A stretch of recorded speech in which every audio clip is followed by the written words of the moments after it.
வணக்கம், இது விஜிஸ் கிச்சன். இன்றைக்கி மீன் குழம்பு தான் வைக்க போகிறோம். எண்ணெய் விட்டு கடுகு போட்டுக்கலாம். கொஞ்சம் போல் வெந்தயம் சேர்த்துக்கலாம். ஒரு பாதி வெங்காயம், பாதி தக்காளி, ஒரு 4 பச்சை மிளகாய், 2 கட் பண்ணியிருக்கேன் பச்சை மிளகாவை, அதையும் சேர்த்துக்கலாம். இது நல்லா வதங்கினதான் இப்போ நம்ம கரைச்சி வச்சுருக்கிறத எல்லாத்தையும் விற்க போகிறோம். இதில் நான் புளி, ரெட் சில்லி பவுடர், மிக்ஸ் மிளகாத்தூள், கொத்தமல்லி எல்லாம் சேர்த்துருக்கேன். உப்பு முதற்கொண்டு சேர்த்து அவ்வளோதான். ரொம்ப சிம்பிளாக ஒரு மீன் குழம்பு. இப்போ இது கொதிச்ச உடனே மீன் போட்டுக்கலாம். நல்லா குழம்பு இப்போ கொதிக்குது. காணாங்கத்தை மீன் தான் நல்லா குட்டி குட்டியாக கிடச்சிச்சு, அதுதான் வாங்கியிருக்கேன். சேர்த்துக்கலாம். இதை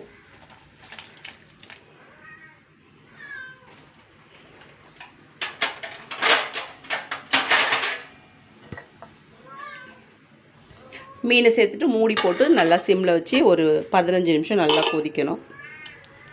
நான் ஃபுல் சிம்மில் வச்சுட்டேன். கொஞ்சம் பெருசாக இருக்க மீனை பொரிக்க போகிறேன்.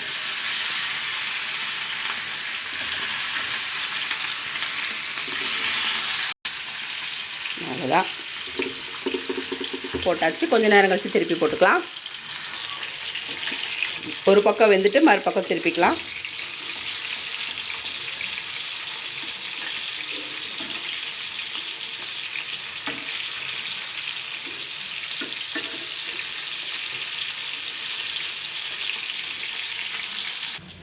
இன்றைக்கி லஞ்ச் என்னென்னு பார்த்துடலாம். காலையில் வச்சு ப்ளைன் குஸ்கா வச்சு சிக்கன் தொக்கு பண்ணி காலையில் லஞ்ச் கட்டியாச்சு.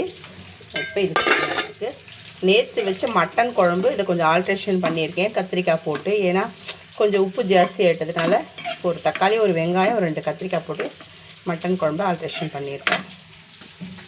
அதுக்கப்புறம் சூடாக ஒயிட் ரைஸ் வச்சுருக்கு.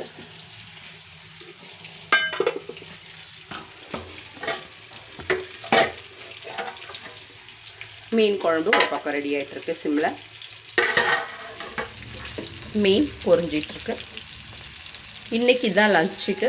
வீடியோ பிடிச்சிருந்தால் லைக் பண்ணி, ஷேர் பண்ணி, கமெண்ட் பண்ணுங்கள். மறக்காமல் சேனலை சப்ஸ்கிரைப் பண்ணுங்கள். வணக்கம்.